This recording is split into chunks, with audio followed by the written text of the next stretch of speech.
Hello, this is Dr. Muhammad, and this is kind of course syllabus explanation for our dynamic analysis of structure systems. Remember that the code of this class is ECA 5325-41. So this is the course code. Take care when you are going to register for the course to be sure that this is the code of the course that you are going to enroll. And the title is Dynamic Analysis of Structure Systems. So this is actually information about me. I'm the lecturer, which is me. I'm Dr. Muhammad Noureldin. And my office, you are going to find it in Engineering Building, 4th floor, room number 21401. This is my phone number. This is my office phone number. And this is my email, which is my SKKU email. First of all, we want to talk about the course objective. In this course, generally, it is related to the fundamental concepts and the theory of dynamic analysis. So this course is all about these main 2 points, which is fundamental concepts and theory of dynamic analysis and dynamic equilibrium of structures. So it is going to be very important for us to obtain these objectives after finishing the class, and to have very good fundamental concepts and theory and background theory regarding the dynamic analysis and dynamic equilibrium of structures. First of all, we are going to discuss about free vibrations. Free vibration means that we are going to talk about systems that is no forces are applied in it, okay? And they are going to be studied, and the problem of determining the natural frequency of a system is addressed, which is considered to be the most important thing for dynamic analysis, that we're going to put the equation of motion, and then we're going to draw the main dynamic characteristics of the system, including natural frequency and natural periods and mode shapes and so on. This is followed by the study of harmonically excited vibrations. So before we were talking about free vibrations here. After that, we're going to talk about harmonically excited vibrations. Means that whenever that you have anything, any system that is applied, there is a kind of force being applied in it, then it is considered to be a system under force excitation. If this force is harmonic, means that it is like sinusoidal function, sine or cosine, then we're going to call that it is harmonically excited vibrations. We are going to talk about the single degree of freedom system, are going to be considered in the first place, and then we're going to generalize the equation of motion and our understanding to the multi-degree of freedom system. And the theory is applied to explain the response spectrum concept. It's a very important concept for all of those who are going to work in something related to earthquake engineering or in dynamic analysis. So it is very important to know the concept of response spectrum. And then we're going to talk about seismic behavior of buildings and the basis of seismic building codes, which is important for those who are working in the field of seismic design or wants to understand more about dynamic analysis and the concepts and the theories behind these issues. Okay, now let's go to the course outline. We want to have the main knowledge that we're going to obtain, or the students are going to obtain. This course will provide students with the following knowledge and skills. So first of all, we are going to understand the fundamental concepts and definitions used in structural dynamics. It's really very important for all students who are going to be engineers in the future to understand the fundamental concepts and definitions that is going to be commonly used in structural dynamics. After that, you are going to have the ability to calculate the dynamic characteristics such as natural frequency of a system or natural period, mode shapes, modal participation factor, mass participation factors. These are going to be fundamental dynamic characteristics for any system, and you are going to have the skill to know how to calculate it in a very sound mathematical way. After that, you're going to learn also, or at least to have the ability to determine the effect of viscous damping on the response of a freely vibrating system. Damping is considered to be one of the most important phenomena that always mentioned and commonly mentioned in dynamic analysis problem or dynamic analysis in general. So whenever that we're going to have damping, we are going to find that it has an effect on, a direct effect on the systems in general, whether for free vibrating systems or also for the harmonic excited systems, okay, or system or forced system that is under the excitation of harmonic force or harmonic excitation. So we're going to talk about the or you are going to have the skill of determining the effect of viscous damping on free vibrating systems, and then you are going to understand after that how to determine the response of a system to a harmonic excitation, which we call it the forced vibrating system or the forced systems. It is the opposite of freely vibrating systems. And then we're going, or at least you're going to understand the fundamental concepts of earthquake engineering, because as I said, earthquake engineering is considered to be like going to the fundamentals of earthquake engineering, embedded in it the fundamentals of dynamic analysis. So if you are going to work in something related to earthquake engineering, seismic design, or you are going to have exposure to seismic or buildings that is related to seismic design and so on, then you need to understand the fundamentals of dynamics. Okay, now let's go to the course organization. Let's go to the course organization, how we are going to work with the concepts that we have explained before, but we are going to put it in important points that we are going to cover and study during the weeks. Actually, we are having, like, as you can see, 15 weeks, and every week we are going to have like a bunch of points here going to be discussed. So first of all, in the first week, we're going to talk about an introduction to dynamic analysis of structure systems. So it is going to give an overview of the dynamic analysis in general. So we are going to talk about the objectives of structural dynamic analysis, and then types of dynamic loading and dynamic problem. We have actually types of dynamic loading. We have different types of loading. Okay, like as I said, the harmonic loading, for example, okay, or complex kind of loading or impulse loading. Okay, then we are going to talk about the dynamic problem versus static problem. What is the difference between the two? We're going to address the difference between the static and dynamic approach for solving the problems. Then we're going to talk about basic definitions related to structural dynamics, very important things, and basic definitions that we are going to talk about it, like the circular frequency, period, and so on. And then we're going to talk about the components of basic dynamic system, main components of it, okay, which is considered to be like the stiffness, damping, and so on. So these are going to be covered in the first week. After that, we are going to talk about the single degree freedom systems.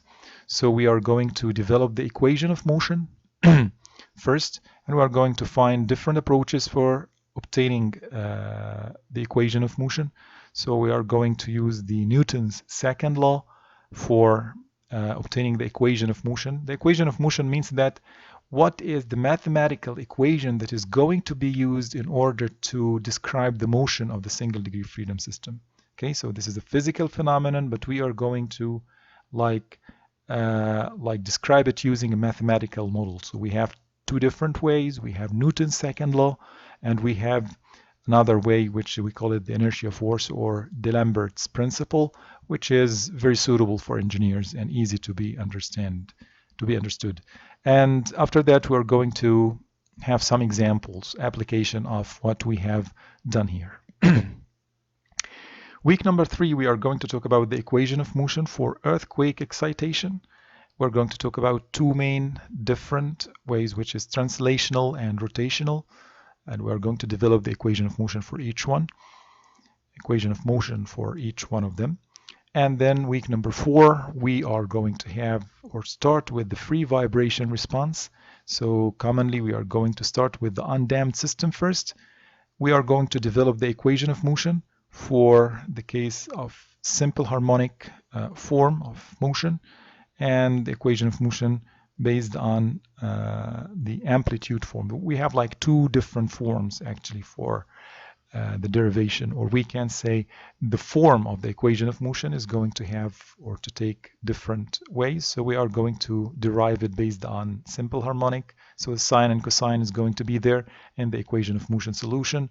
Here we are going to use the amplitude form, which is a very attractive form for engineers also. And we will take some examples on this to understand what is the difference between the two and how we can apply the equation of motion for the free vibration response systems. And then we're going to talk about the free vibration response of damped system. Here it was undamped. Here we're going to talk about damped. So we're going to talk about different cases of the damped free vibration response. So we're going to talk about the critically damped system, and we're going to talk about the undamped systems, and then we're going to have some application examples in it so that we can understand well about it. Okay, and after that we're going to talk about the forced vibration response, which is the undamped case. We're going to talk about response to harmonic loading. Okay, and then we're going to talk under it about undamped systems, and we're going to talk also about the resonance phenomena, which is very important phenomena for us to understand. And remember that we were like talking here in week 4 and 5, we were talking about free vibration, and week number 6 and 7 we're going to talk about forced vibration. So in these 2 weeks we're going to cover the forced vibration response. So in week 7 we're going to talk about the damped system. Still we are under the forced vibration system, forced vibration response I mean. And then we're going to talk about, or we're going to have some examples to to do or to understand more about the forced vibration system. After that, we are going to talk about the general loading response. Actually, we have like A and B here. We have A, which is response to harmonic loading. So the force that is being applied here is harmonic in nature.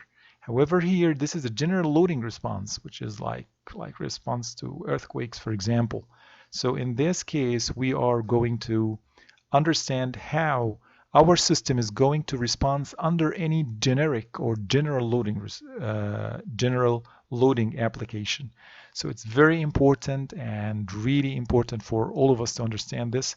I'm going to introduce what we call a Duhamel's integral, a kind of a way or a form to solve the equation of motion, and then we're going to have some applications. By week number 7, we are going to finish what we started in week number 2, which is single degree of freedom systems. And after that, starting from week number 8, we are going to jump into multiple degree of freedom systems, multiple degrees of freedom system. And we are going to talk about the concept of it and the equation of motion. We're going to derive the equation of motion for it. Also, we are going to talk about the undamped free vibration. We're going to talk about some concepts here, which are very important. We're going to talk about the mode shapes, frequencies. We're going to talk about eigenvalue problem, and we are going to have some examples.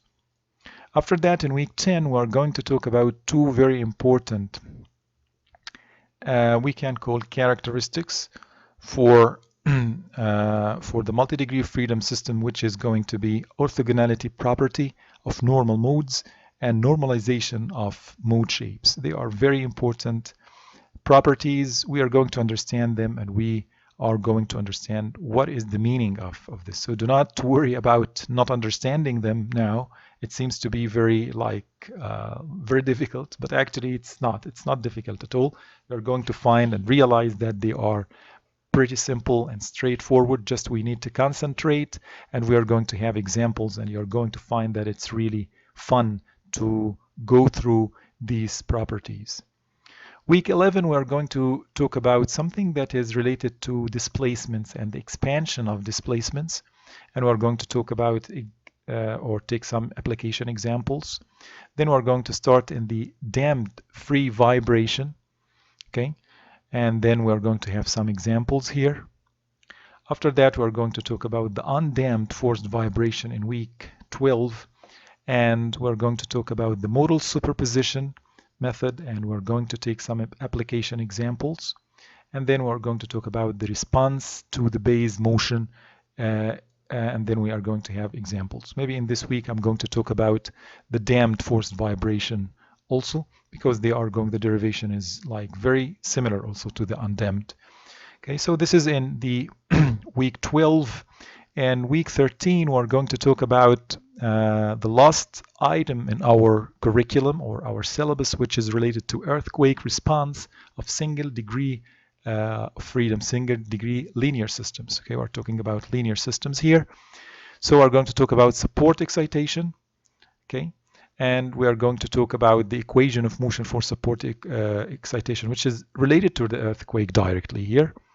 And after that, we're going to, in week number 14, we're going to talk about the response spectrum concept, one of the fundamental and very important concept that any engineer should have and understand before, or at least if he is going to specialize or work in any dynamic analysis problem or any dynamic problem in general, he needs to understand what is the meaning of response spectrum, especially when we are talking about in the earthquake engineering. Okay, this is under the earthquake engineering here. And then we're going to talk about the combined response spectrum, tripartite response spectrum. We're going to talk about it, how to do it, how to derive it, and the peak structural response, how we can obtain it. And then we're going to have some hints about building code requirements for earthquakes or for seismic design, and how we can relate what we have studied during the course with some of the building code requirements. Week 15 is going to be a final exam.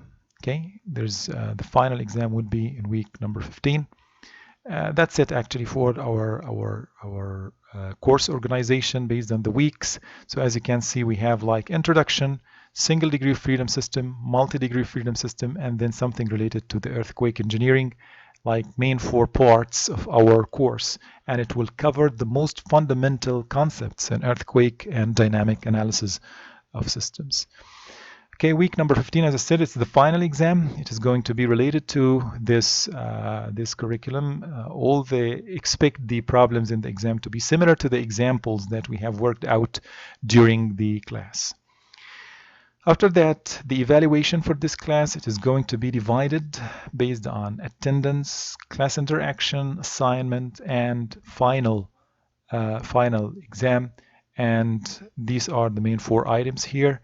All of them like 20% for each, except for the final exam, it is going to be 40%, and this makes up our total, which is 100%. Okay, so that's important.